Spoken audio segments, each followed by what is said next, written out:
While everything has its place in the animal kingdom, some creatures are held in higher regard by humans than others. We tend to revere the charismatic megafauna, large animals such as lions, tigers, elephants, bears, apes and whales, whereas many smaller animals either go under our radar completely or are downright shunned. Spiders, rats, vultures and more suffer this fate. For some, it's because we perceive them as being dirty or dangerous. Animals that can envenomate us or pass a disease onto us often go unloved amongst the much more favourable animals we see in popular culture. How justifiable is this disdain or even fear that we show some of Earth's species, though? Why have humans come to dislike certain members of the animal kingdom, and which species have faced the brunt of our negative emotions the most? In today's video, we will be breaking down some of the facts behind nature's most unloved species to get to the bottom of why we shun certain species. Which ones are shunned with reason and which are irrationally feared? By the end of this video, maybe you'll have changed your mind on a few yourself.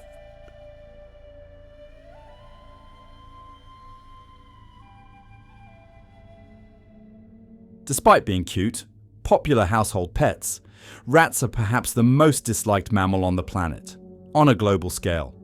This is largely down to the historical importance of two particular species, the black rat and the brown rat. These two animals have gigantic ranges across our planet. They can be found on every continent except Antarctica, which has led to them becoming one of the most familiar animals in the world. This distribution is by no means natural. The black rat originated in India, while the brown rat first appeared in Siberia and China. As humans set sail around the world during the ages of trade, conquest and exploration, rats hitched a ride on their ships. They are extremely adaptable, and when they found themselves in these strange new lands, they quickly exploited the local food sources, thriving in almost any environment or climate. This versatility is just one reason why these two species of rat have found themselves globally shunned. Often, when rats arrive in a new area of the world, they quickly become invasive, causing problems for both native human and wildlife populations alike. They live close to human habitation and feed on our food waste, and can easily make their way into our homes themselves. Moreover, they feed on crops, often in regions where food is hard to come by. This can cause great problems for farmers hoping for a bountiful harvest, and can even impact entire settlements. For the local wildlife, rats can be even more of a problem. As these hardy rodents begin spreading out across new environments, they breed incredibly quickly. More rats means more mouths to feed, and since they can digest most food sources, this often means that local animals may start to struggle. This is a particularly big problem on islands, where animals have evolved to suit one particular food source. Birds and reptiles tend to suffer the most, as rats will clamber into their nests and consume their eggs. In fact, some experts believe that between 40 and 60% of all modern seabird and reptile extinctions have been caused by the introduction of rats into their natural habitats. New Zealand, Hawaii, the Caribbean, the Philippines and many islands across Southeast Asia and the South Pacific have had their wildlife ravaged by rats in this way. From a human perspective, one thing comes to mind when we think of wild rats: disease. Handling a wild rat or coming into contact with rat droppings can pass the likes of leptospirosis and hantavirus to humans, which can cause extreme sickness and kidney injury respectively. Most infamously, we associate the spreading of the bubonic plague, which killed more than a third of Europe's population between 1347 and 1351, with rats. But modern research may prove otherwise. Historically, it was believed that the fleas and lice carried by rats would transmit the plague to humans when they leapt from host to host, but research teams from the universities of Oslo and Ferrara in 2018 suggested that human fleas and lice may have been to blame. The teams carried out simulations of infectious disease outbreaks in cities, testing their hypothesis with rats, airborne transmission, and fleas and lice that live on humans. In 7 out of 9 simulations, the human parasites proved to be the most effective spreaders of disease. Rats, they found, simply could not spread the pathogen fast enough to be responsible for the Black Death. So, what should our stance on rats be? Well, when they're not considered to be invasive, they can actually help an environment more than you might think. Rats' natural diets contain lots of fruits and seeds. The parts of these that a rat can't digest are left behind in their droppings, which, when deposited on a forest floor, can promote the growth of new habitats for woodland animals. Of course, we wouldn't want them running riot through our homes, and we'd much rather our endangered animals were safe from this ever-expanding threat. Perhaps then, while conservation efforts to cull or relocate invasive rats should be supported, we should be looking at them through different eyes. Maybe, dare we say, with respect. These animals are so adaptable that any disaster that wiped humans off the face of the earth would likely leave rats roaming the wilds long after us. In their native regions, they can help to expand the homes of species that may be struggling. And let's not forget that for many, they make great pets.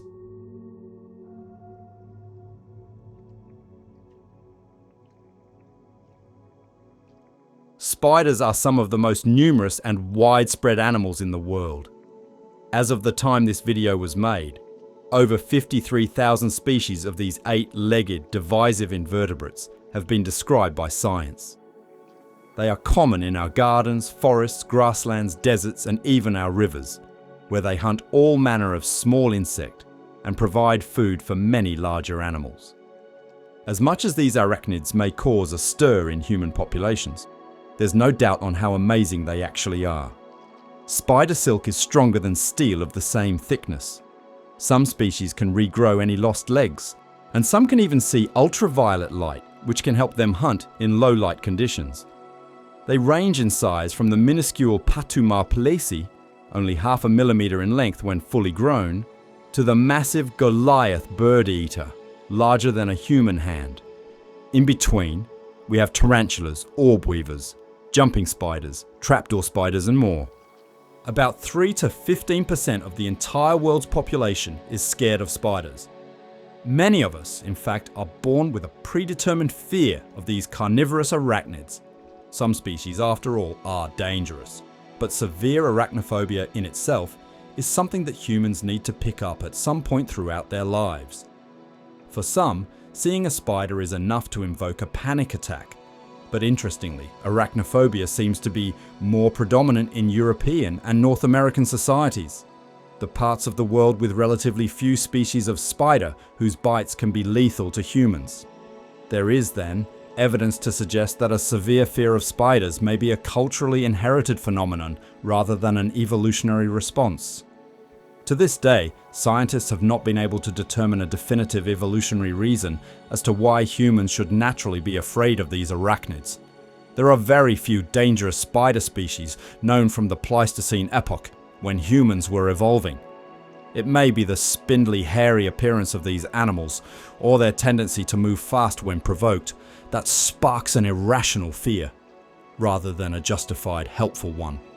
While the sight of a spider, or the sensation of one crawling on you, might be enough to induce a fear response, research suggests that more often than not, you won't be in any danger in their presence.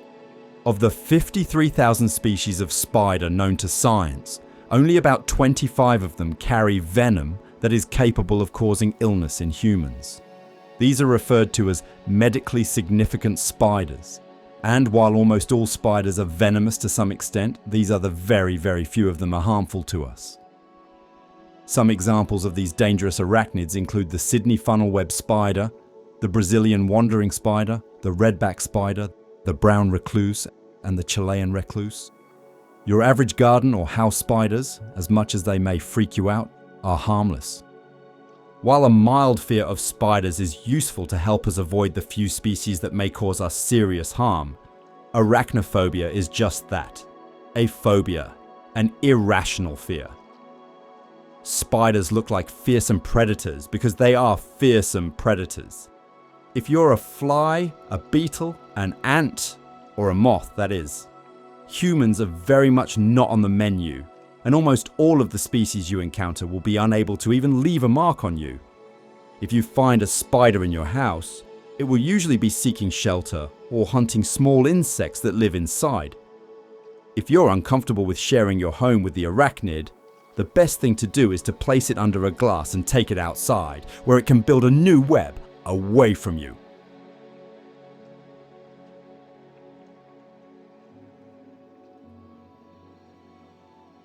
"23 species of vultures inhabit our skies, plains, mountains and forests across every continent except Antarctica and Australia. They are some of the largest flying animals in the world, with the gigantic condors of North and South America attaining wingspans of almost 3.5 meters, or just short of 11 feet. The various species come in many shapes and sizes, from the white and black plumage of the palm nut vulture to the radiant facial tones of the king vulture. Vultures are split up into two groups: Old World vultures and New World vultures. The former, living across Eurasia and Africa, use their keen eyesight to scour the plains and steppes for food, while the latter, native to North and South America, rely on their keen sense of smell. Almost all vulture species are bald, allowing them to quickly clean their heads after plunging them into a meal. For birds, vultures tend to get an extremely bad reputation. This is almost certainly down to their role as scavengers in the animal kingdom. They do not hunt for themselves, but instead prefer to pick at the carcasses of animals that have been brought down by large mammals or other birds of prey. This has led them to be associated with death more so than any other bird. Their extremely resistant stomachs can handle rotting meat, diseased meat, and sometimes even bone, allowing them to act as nature's cleanup crew. Their tough, hooked beaks tear at flesh, and they often noisily descend down to carcasses to feast in a large group. These characteristics aren't particularly favourable in the eyes of the average human, who often shun vultures, along with other birds of prey. As a result, some species of vulture have become amongst the most endangered birds in the world, facing the deliberate poisoning of carcasses by trophy hunters, a widespread lack of food, and habitat loss. Vultures provide an invaluable service to the natural world, however, and, of all the animals on this list, are perhaps the ones we should be respecting the most. As large carnivores such as lions and bears take down prey, they tend to leave a lot of meat behind. If it wasn't for scavengers such as vultures, this meat would rot and diseases would accumulate across Earth's environments as carcasses piled up. Vultures directly contribute to the cleaning of our planet's natural environments and tend to leave no part of the body behind when feeding. They help to recycle nutrients back into the environments in which they live, which in turn keep those environments healthy and free from deadly pathogens which could wipe out entire populations if they got too out of control. It's not just animal populations that they keep safe in this way, humans benefit too. Harmful bacteria from animal carcasses can soon flow into soil and water systems, where humans drink and grow their crops. Vultures are quick to remove these threats from the scene, preventing any potential loss of life. Thankfully, the importance of vultures in the world's environments is becoming more prominent knowledge, and thanks to the work of conservation charities and reputable zoos, the word continues to spread. These birds still need our help, however. In Africa and India, vultures are persecuted, deliberately poisoned as trophy hunters aim to stop them from feeding on their kills. This has to stop if vultures are to remain successful. Many other species could hang in the balance if not.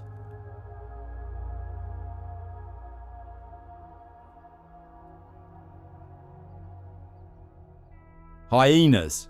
Terrifying bone crushers or misunderstood scavengers? There are 4 known species of hyena living in the world today: the spotted hyena, the brown hyena, the striped hyena, and the aardwolf.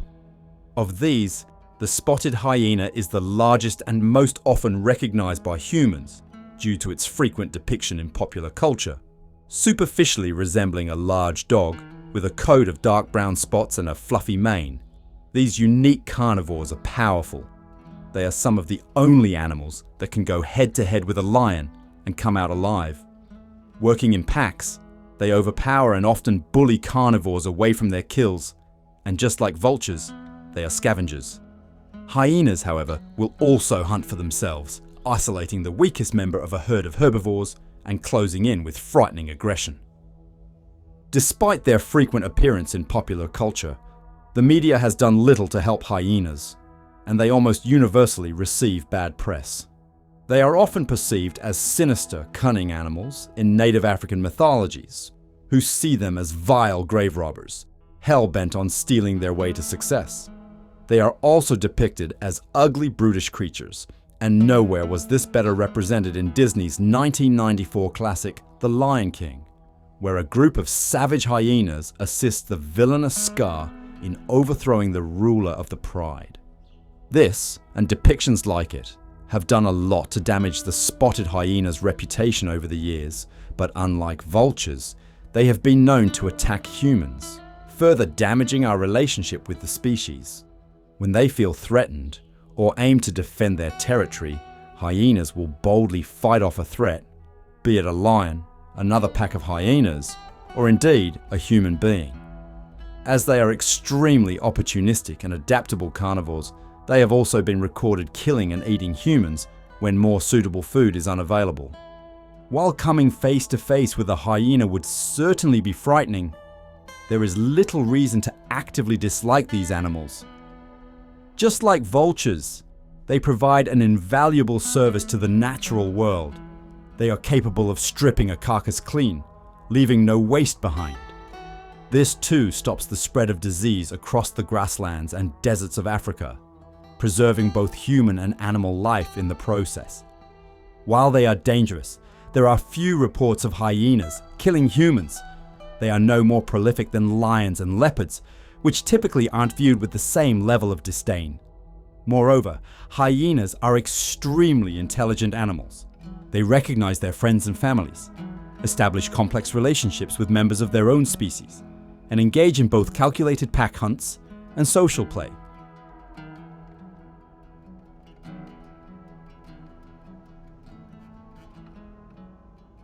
When we think of frogs and toads, there is one clear winner in the popularity contest. We often picture frogs as staple woodland creatures, the centerpieces of our children's novels and television programs. Toads, on the other hand, are often vilified, associated with evil, witchcraft, and all things sinister. Why is this? The two are extremely similar, and toads are actually just a type of frog. All toads are frogs, but not all frogs are toads. They are everything but one and the same. Typically, frogs are associated with having smooth, slimy skin, while toads tend to be shown with dry, warty skin, further contributing to their bad reputation amongst humankind. There is, however, crossover between the two. The smooth-sided toad, for example, native to the rainforests of northern South America, is fittingly named. To the untrained eye, it could quite literally be a frog. There's hardly anything evil about it. So why do we tend to dislike toads? Well, those that do may suffer from rhinidophobia, an irrational fear of toads, but one that also expands to frogs. This is a culturally learned hatred that either stems from a bad experience with one of these amphibians, or has developed over time from exposure to these animals' stereotypes and bad press in the media. Many myths have been associated with toads, following their long history alongside humans. You may have heard that they spread diseases, or that handling them may cause you to become covered in warts.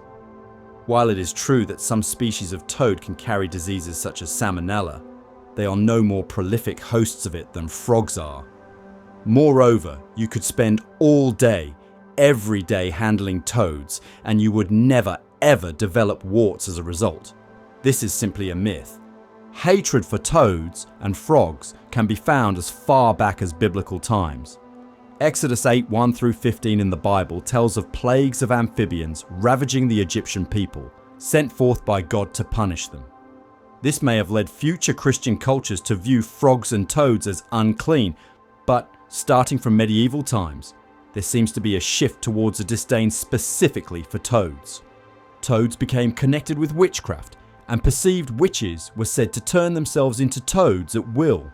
In some parts of the world, the toads themselves were thought to be evil spirits turned into living beings. Of course, none of this is rooted in reality, but toads have had their fair share of controversies when it comes to living alongside humans. Toads, much like rats, are particularly successful invasive species. The cane toad specifically has become established in over 15 countries in the past 150 years, most notably in Australia, where they are estimated to be moving from east to west between 40 to 60 kilometres each year. Initially brought into the country from Puerto Rico to control invasive beetles, the toads themselves bred in uncontrollable numbers. The toads soon established themselves and adapted to conditions both wet and dry, where, like the rats, they took over food sources and made life hard for native wildlife populations. Unlike rats, however, cane toads have a secret weapon. They are extremely poisonous. Snakes, monitor lizards and crocodiles that hunt them soon find themselves falling victim to the deadly cardiac toxins within, which has made them a particularly nasty threat for native Australian wildlife. Outside of regions where they are invasive, however, toads are a good indicator that an environment is healthy. They typically feed on a wide variety of mollusks, worms and other invertebrates, and can only do so in regions where they are abundant. If there are lots of toads near your local pond, you know it's thriving. You'll also most likely be able to hear their strange, high-pitched, often cat-like calls. From a human perspective, non-invasive toads can put a stop to many pests you might find in your garden or crop fields, and often take up residence in greenhouses. If there's a toad around, your vegetables are likely safe.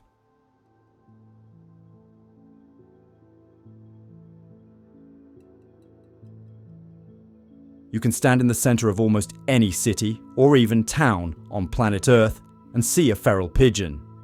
You know the species well, those plump, light grey birds with iridescent patches on their necks and bright pink legs. They're often seen gathering in massive flocks, most notably on statues, in city squares, or flying from roof to roof amidst the skyscrapers and office blocks of an environment that is very much human.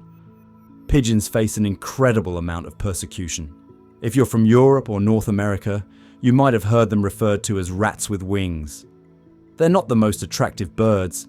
City pigeons lead hard lives and often lose feathers, or even digits.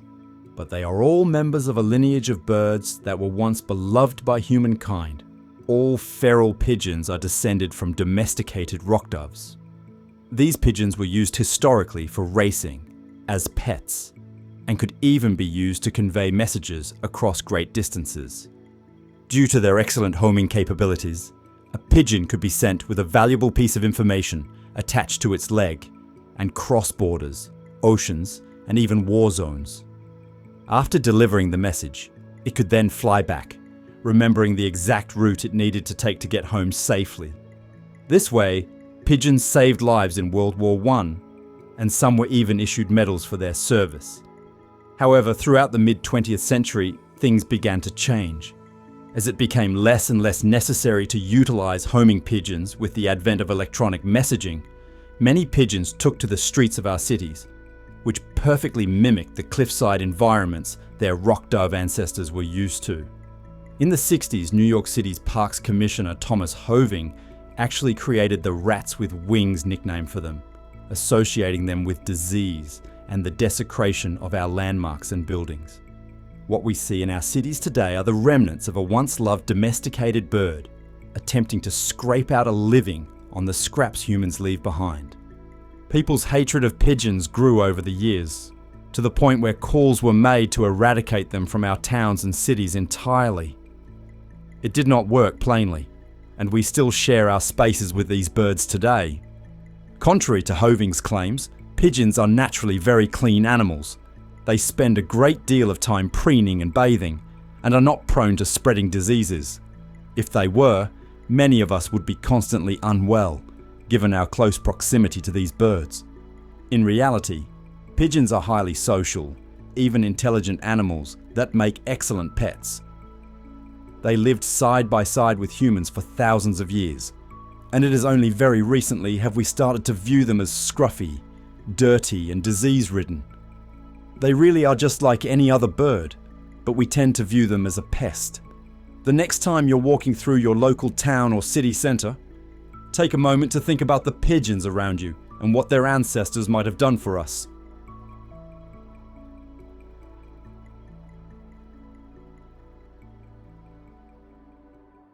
Across the world, hundreds upon hundreds of species of bee are in great danger. In the United Kingdom alone, 35 species are under threat of extinction, and many more species face constant threats from pesticides that poison their populations. These undeniably cute insects are beloved, especially in the UK, and great efforts have been made to save them across the country. Thankfully, they are beginning to recover, and we can soon hope to see huge numbers across our countryside, gardens and forests. But can the same be said for their not-so-beloved cousins, the wasps? Their numbers are fluctuating year on year too, with some recent summers presenting catastrophically low populations of these bright yellow, carnivorous insects. Unlike the efforts made to save bees, wasps have received no such attention.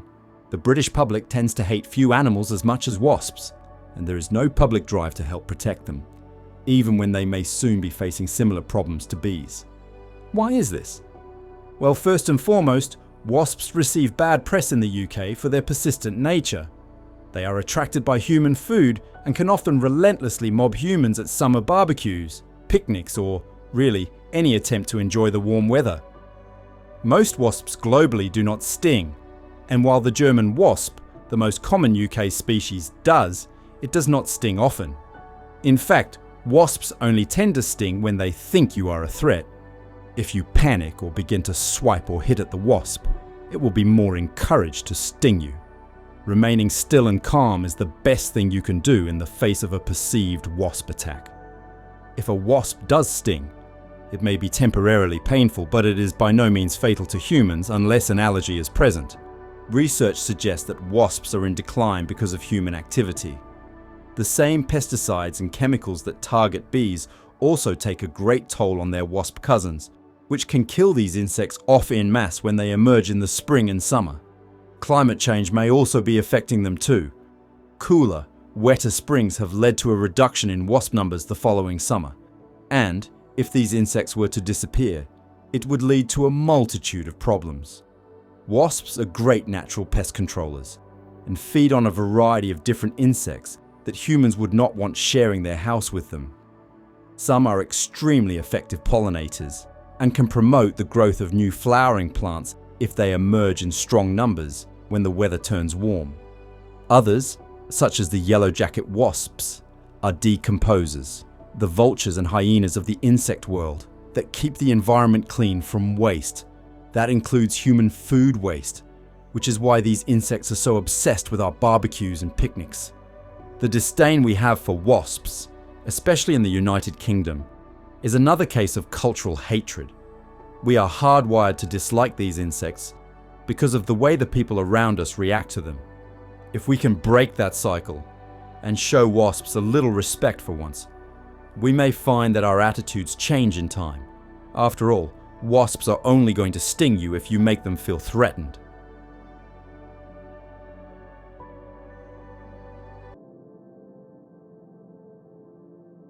Sadly, there are many more animals that fall into the unloved category, often without concrete reasoning. In America, people tend to view skunks, opossums and raccoons as vermin, while in Europe, gulls and crows can also face hate. Countless invertebrates, specifically insects, are often disliked for little reason other than their appearance, while in tropical Asia and Africa, snakes, lizards and certain species of bird are viewed through an unfavourable lens. It's important to remember that all animals, even the dangerous ones, play a part in the overarching circle of life. And if any one of them were to disappear from the face of the planet, we would notice a knock-on effect, however big that may be. The next time you come across any one of the animals we have mentioned today, think about what the world might look like without them, and how you can help ensure there's a future for them long after today.